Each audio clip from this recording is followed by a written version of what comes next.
Welcome to Authors Revealed. I'm Becky Anderson. I am so excited. One of my favorite all-time authors is here. It's Chris Bohjalian, New York Times bestselling author with his 16th novel, Close Your Eyes, Hold Hands. You have to read this one. This book will stay with you for a very long time.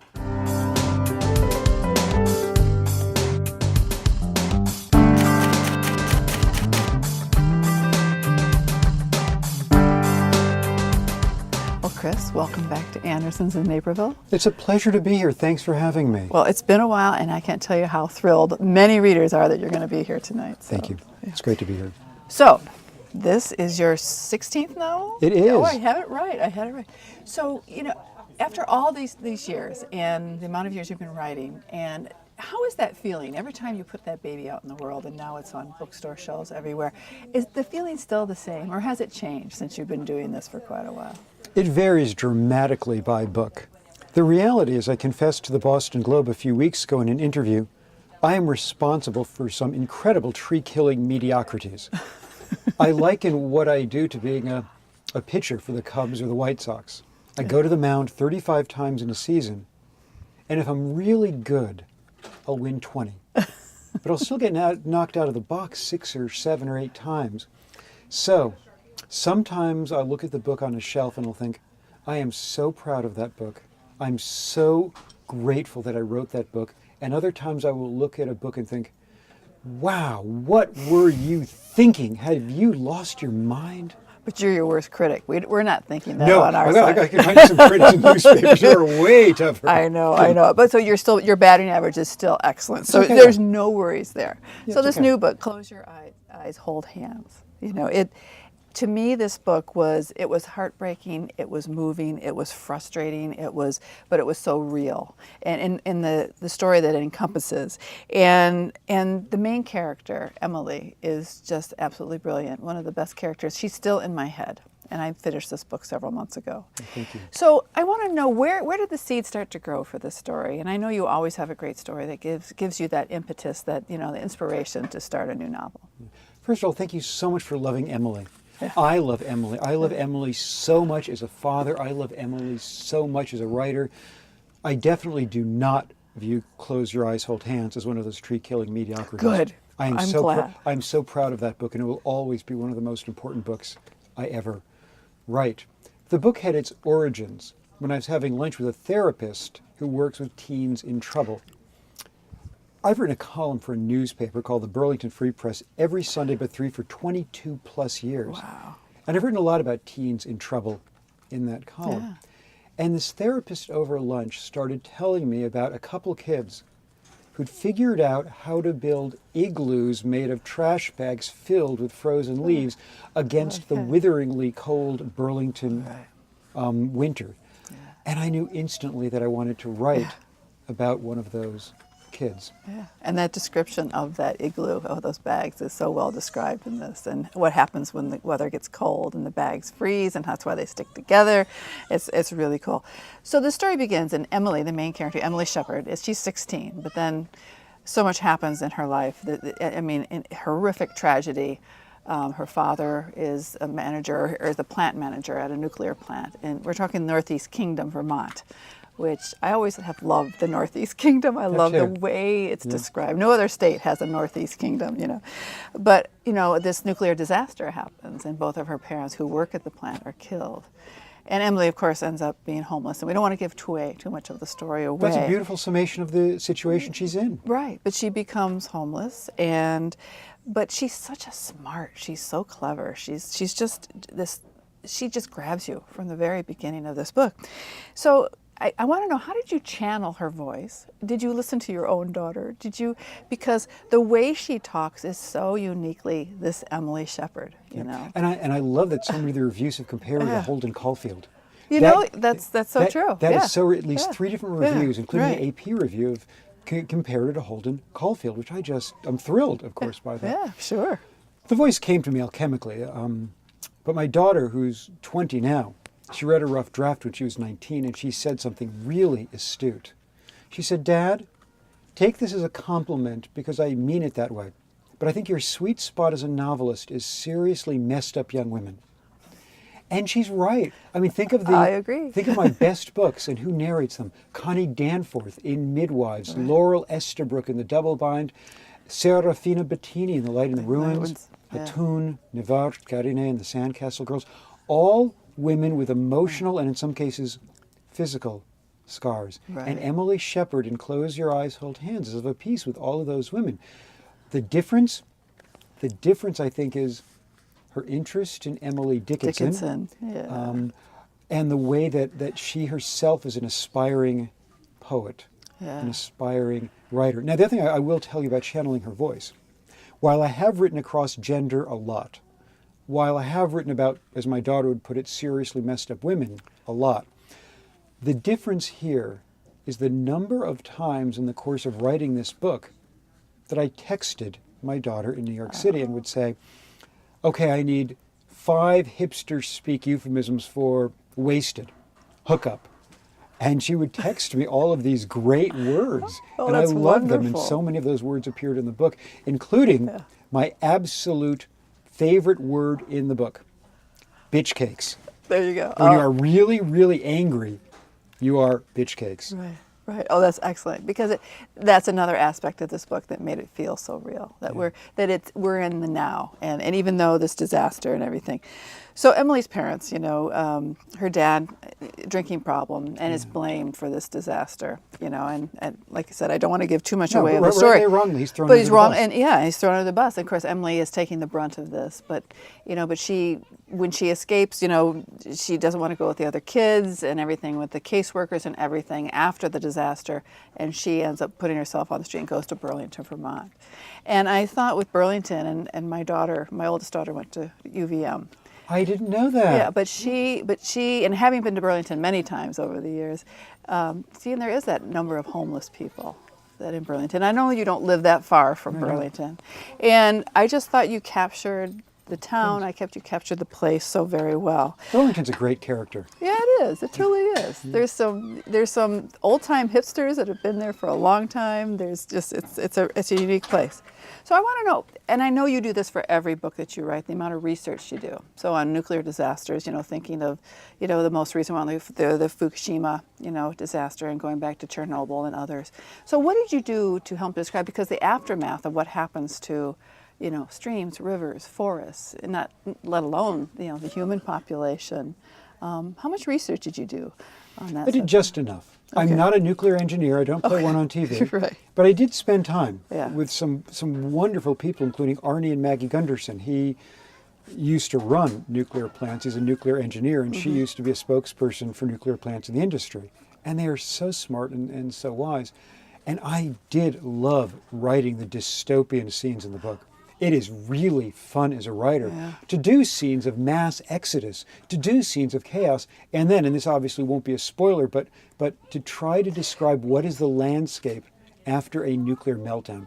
And the thing is, when we think of Japan today, we don't think dystopian, but there is this huge exclusion zone that's sure. uninhabitable Yeah. around the nuclear plants. Well, and I saw a news report, and the people were in the complete hazmat suits, and it only can stay there for so many minutes. But it looks like people just got up and left. Yeah. That everything still remains in their homes and everything. It's really eerie. But yeah. And you can actually go as a tourist to Chernobyl. I find that really interesting. I didn't do that. Yeah, right. But it crossed my mind to go to Chernobyl and spend a few days, 3 hours at a time, walking through the radiated landscape. My editor's husband actually did that a couple of years ago. Yeah. And his pictures were great. Incredible. But this book, and to me, and this will be my new book of that adult crossover for young adult readers, is perfect. And I think so many of them are into this dystopian literature. And it's whether it's mostly even the more fantastical kind of post-apocalyptic kind of literature, but also the realistic stuff. And this totally falls into that genre. But I think they will totally be brought in by all of her references to Emily Dickinson and just this unique character who, as we find out, and again, I don't want to give too much away, but after the disaster happens, she ends up being on the streets. We find out that she has other issues. You know, there's some mental issues that happen to Emily, whether it's drug Her abuse. brain chemistry issues. Brain chemistry and also cutting and all those issues. You know, it reminded me so much of Ellen Hopkins and all these great YA literature. So I think this is a great crossover. Well, have you heard that from readers? I have. Yeah. And I one of my favorite reviews was the Milwaukee Journal Sentinel. Jim Higgins, he ended his review by saying, "There's been a lot of discussion lately about what constitutes a YA book and whether adults should read YA books. My personal opinion," he wrote, "is that Close Your Eyes, Hold Hands is an adult book, but if you love John Green, if you love The Fault in Our Stars, you will find this book awesome." Yep. And this is my new favorite, just, you know, from the Go Crossing Over. Absolutely. And I did find myself very moved as a father when I was writing about her cutting, when I was writing about her popping OxyContins as if they are M&Ms, and when I was writing about some of the things that she has to do to survive, the degrading, horrific things she has to do to survive. Right. And she's doing things that she would never have done before, but she has to survive. But, you know, in the book with Emily Dickinson, I think she carries Emily with her sort of as a sustenance, as a comfort, like a blanket. That's beautiful. And that I found so beautiful. And even the opening quotes. But then the one part, you know, there are parts in here that do make you laugh or smile. And it's the point about talking about Emily Dickinson. And if you take a lot of Emily Dickinson's poems, you can just do it to Gilligan's Island. Is that great? I thought that was so right. I can't sing it all, but try, you know. Because I could not stop for death, he kindly stopped for me. The carriage held but just ourselves and eternity. Right. It's great. It does. I mean, the rhythm of her prose goes perfectly with the theme song from Gilligan's Island. I thought that was absolutely brilliant. You know, I've never sung on camera before. Excellent. Hey, we have a first. That's the first time I've ever done that. Very good. So Emily Dickinson, has she always been a favorite? Obviously, she's a favorite of so many people, but a favorite of yours. Emily Dickinson is a favorite of mine as a writer. I went to school at Amherst. I probably walked past her homestead 1,000 times in my life. Right. When I was writing this book, I read more biographies of her, and I realized that practically every building I lived in on the campus was named after somebody in her family or somebody who was a friend of her family. Yeah. But there are two Emily Dickinsons for my narrator, Emily Shepard. There's Emily Dickinson, the poet, who Emily Shepard, the young writer, reveres in much the same way that I revere her as a writer. And in fact, one of the epigraphs for the book is, "Tell all the truth, but tell it slant." And I think that's precisely how Emily Shepard writes. Yeah. But then there's Emily Dickinson, the person, the character. Yeah. This woman who knew how talented she was, but literally said no to celebrity, who literally said no to publication for almost her entire life. And I think when Emily Shepard is so lonely and so scared, she finds courage in the person. Yeah, yeah. I love that whole part of the book. I thought it was just brilliant. But also, too, you know, when she's homeless, she finds a 9-year-old boy who she takes in. And I just thought that was another beautiful part of the book. And his name is Cameron. And she sort of takes him under her wing, and without telling too much. But she describes it even in her own, you know, because she's the narrator of this story. BC, Cameron. Before Cameron. Before Cameron, and AC. After Cameron. Yeah. And I just thought that, but here, you know, no matter, you know, everything has just collapsed around her, this tragedy around her, but yet she's so fiercely protective of this boy. And I thought that was just something that, trying to form a new family in a way for her. I thought it was just incredible. No, she says herself, quoting Emily Dickinson, when it came to Cameron, "My life had stood a loaded gun." Yeah.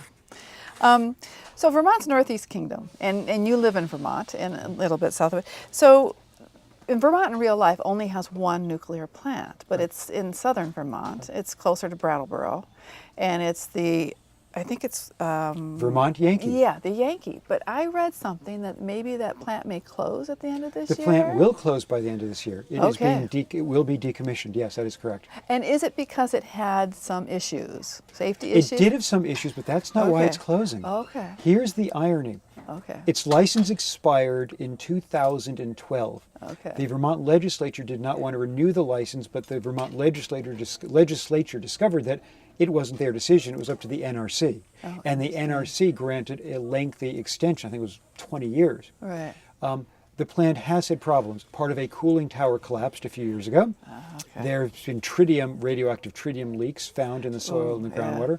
But no, here's why the energy company is closing it. They're closing it of their own volition because nuclear power is more expensive now than natural gas, and it's not a profitable facility for them. Oh, interesting. How ironic is that? That is very ironic, very ironic. So when you sit down for these books, and do you create an outline when you're creating these worlds or building your characters? Are you an outliner and then you sort of fill in and let it surprise you go along? I always find this very interesting. I ask every author this question. I'm not an outliner. I'm a pantser. I heard okay. that expression when somebody said, Okay. "You don't use an outline? What do you write with the seat of your pants?" A And it's true. pantser. And I said, I she like said, it. "You're a pantser." The fact is, I have no idea where my books are going. I depend upon my characters to take me by the hand and lead me through the dark of the story. When this book began, I didn't even know there was going to be a nuclear power plant. I didn't know there was going to be a cataclysmic meltdown. So interesting. All I knew was Emily on the streets, igloo made of trash bags. Let's see where it goes. I find that fascinating because as you're writing and creating the story, you are as much entertained by what you're doing or enthralled with it or involved in the story as we are when we're reading. I find that's a fascinating No, it's sort why I of love what I process. do. Every right. morning I'm at my desk at 6 a.m. with my Red Bull, and I'm just having a great time for the next 5 or get 6 that hours. caffeine jolt. That's great. So you mentioned the Vermont Free Press, and you've written for them for many years. How has that experience sort of, influenced your novel writing, your stories? I love writing for the Burlington Free Press. I've been doing this column for 22 and a half years. I've written for them going all the way back to 1989. Oh, wow. And the thing I like about this column is it's 19 column inches of either incredible joy and silliness or a very precise profile or examination, for example, of these teens in trouble over the years. Yeah. And it's such great practice as a novelist to remember how to keep a narrative moving. And sometimes when people remind me how dark my books can be, I'm the guy who plunged a knife into a woman in labor and, midwives and, killed some beautiful twin girls in the Buffalo Soldier and wrote about the Armenian genocide in the Sandcastle Girls. The column is this great sort of celebration of life and sometimes the best in what we do. Yeah. So doing those stories, though, it has to influence your writing in a way, or taking, those things you write about in real life and apply them to fictional stories. So, well, you're really onto something really smart there, because when we were talking about channeling Emily Shepard, where she came from, over the years, I thought of all these young people when I was writing this book. There was Faith, who was sleeping in a sleeping bag on the Burlington waterfront in the winter and had explained to me how you shoplift hand warmers from the ski store to stay warm in a January night when you're sleeping practically in the snow. Or Sarah, who was doing heroin at 15 because her parents, and this is in rural Vermont, were both heroin dealers. And all of these kids' voices and all of their stories in some way were in the back of my head when I was writing about Emily. And some of these kids are now doing great. They are at the other end, they made it. But then there are the kids who are so far down the rabbit hole, there's no coming back, and your heart breaks for them as a parent. So I know, with 3 of your books have been made into movies. And this one for me was, I would love to see this on the screen so people can see this story. Those who maybe won't read the book, but maybe they'll read it if they see the movie. But I think, because you write so visually, and I think the emotion in this book especially would be so great on a big screen. I do too, but I will tell you what... I know the whole, but say it. I'll tell you what my agent said when I was talking about the book. He said, this is going to become a movie. Just sell 5 million copies. Right. It'll become a movie. Make sure it's divergent. Oh, jeez. Well, I said, anyway. okay. He's a very nice man. He's just a realist. Sure. So, you've won so many awards and had so many accolades for many of your stories. But with Midwives, going back to when Oprah started her book club. And I think it was your 4th or 5th book that had been published, I think. And you make it to the Oprah, one of the early picks that she had. But how did that influence your career? I mean, what did that do for you as a writer? Because we hear the Franzen story, so we have a different take on what they think. But I think the Oprah Club had a great influence on a lot of readers and writers. Absolutely. Yeah. Being a part of Oprah's book club is the greatest professional blessing I will ever have in my life, and one of the most wonderful, fun experiences of my entire life. I mean, everything that Oprah Winfrey has done to remind us as a culture of what words and reading and books can mean to the soul is absolutely glorious. And she gave me the gift of not simply this beautiful validation of my work, but I got so many new readers because of her. Yeah. It's all good. I Yeah. just love I have only the most wonderful memories of that period in my life. Yeah. Oh, fantastic. So, what would you remember as your first recollection of wanting to be a writer? Do you remember how young you were? I do. When I was in second and third grade, I was writing all of these hideous 1- and 2-page short stories about disembodied hands that emerged from the wishing well and sibling rivalry on the school safety patrol. And they were in those salt and pepper notebooks. Oh, yeah. Right. My father passed away in 2011, and in a banker's box under his bed were some of those stories that my mother and then my father had clearly saved. That's so cool. That's so cool. So you live in rural Vermont, and Vermont is not one of the more populated states, but such a beautiful place. It is. And you've lived there for a long time. You know, not living in New York or being like throwing a rock and hitting an author or an illustrator in Brooklyn, you know. But how has rural Vermont affected your writing and being in a place, such a beautiful place like that? You know, it's not that it's beautiful. It's that it's idiosyncratic. Okay. Writers talk with an agonizing amount of hubris about where they found their voice. Yeah. But I found my voice in Vermont, and I think I found it because Vermont is this weirdly, wonderfully prescient microcosm for whatever's out there in the zeitgeist. Yeah. And the way the cultural margins are often Yeah. pressing against the mainstream, whether it's home versus hospital birth, the environment versus development, traditional versus homeopathic medicine. Yeah. It's just really fascinating to me the way strange and wonderful ways we're on the cutting edge. Wendell Berry once said, if you don't know where you are, you don't know who you are. Yeah. And the thing about Vermont is both that great way we're on the zeitgeist, but the fact we are so small and everyone knows me and knows what I'm really like, you know, my strengths and weaknesses as a person in the community, and it keeps you honest. Yeah, yeah, it's a great place. So, Chris, what are you working on now? Because, of course, all of us want to know. I know now that you're just, you know, you're basically at the beginning of this tour, but we want to know what's coming up next, you know.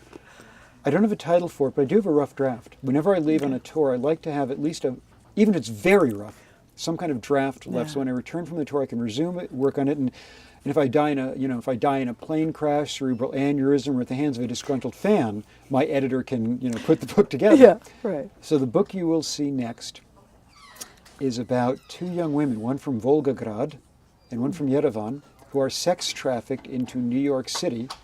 And at a really swanky bachelor party involving investment bankers and IT executives and publishers in a beautiful suburb of New York City, once and for all, they kill their Russian captors and take off into New York City. Oh, and it's two parallel stories. Yeah. The two girls in Times Square and the ramifications for this family when all of a sudden your beautiful house is a crime scene. And if you're a 40-year-old investment banker and you agreed to have this bachelor party for your younger brother, how do you explain to your 9-year-old daughter what the heck went on? Right. Oh, interesting. And that's the side you never hear of in these kind of things. That sounds great. Okay, so I end these interviews with a quick quiz. This is just lightning round. So most of them, you know all the answers, so no pressure here, okay? So, favorite book when you were a child? Mr. Popper's Penguins when I was a little kid. In middle school, when I was a little older, it was Expensive People by Joyce Carol Oates and To Kill a Mockingbird by Harper Lee. Okay, and what about when you were at Amherst? Something that has remained with you since those days? Anna Karenina, and The 40 Days of Musadah by Franz Werfel. Okay. Favorite Emily Dickinson poem? If I can stop one heart from breaking, I shall not live in vain. That's a gorgeous one. Okay, how about a book you've been an evangelist for that you could not tell enough people that they better read this one? Can I give you a few? Oh, sure, absolutely. Read Room by Emma Donoghue. Right. My gosh, is that book riveting, beautiful. Yeah. Talk about a mother's love. Read The Curiosity by Stephen Kiernan. 19th century judge is reanimated in the present. It's a beautiful kind of Flowers for Algernon kind of book about a science experiment in the human soul. Okay. And what would you call a guilty pleasure read, or is no reading guilty for you? No, I've got plenty of guilty Okay, pleasures. give me one of your guilty pleasure And ones. any autobiography by a rock star. My favorite one is probably Life by Keith Richards. That's a good one. That's a great one. Okay, and what about a book you might have shared with your daughter Grace when she was little? Something. Oh my gosh, we absolutely loved all of the Beverly Cleary books, Ramona and Business. If we weren't reading them out loud or reading them together, we were listening to Stockard Channing's remarkable audio those are presentations great. of them. Those are great. I am all in for Beverly Cleary. Okay. And what are you reading now or you've read recently that you absolutely love? Okay, here's some books I've read recently I absolutely loved. Ellen Littman's Mannequin Girl, about a young girl coming of age in Gorbachev's Russia with scoliosis. I know I'm a little late to the party on this next one, but I just started reading Billy Lynn's Long Half-Time that's Walk fantastic. by Ben Fountain, Fountain, and I'm right. just absolutely loving it. Two paperbacks that came out this summer that I liked a lot, J. Courtney Sullivan's The Engagements, that's a and good John one. Searle's Help for the Haunted. Oh, I love Help for the Haunted. That was fantastic. Okay, 100%. Good score. Thank you. And Chris, thank you so much for sitting down and talking with me, and congratulations on an incredible read with Close Your Eyes, Hold Hands. Thank you. You are like Terry Gross and Diane Rehm. You are spectacular. Oh, you're this too is much. way too much fun. Okay. Thank you. Well, thank you so much. Absolutely. right. Great to be here. Absolutely fascinating and great conversation with Chris Bohjalian about his new novel. It's called Close Your Eyes, Hold Hands. You absolutely have to read this one. Thanks for joining me on Author's Review.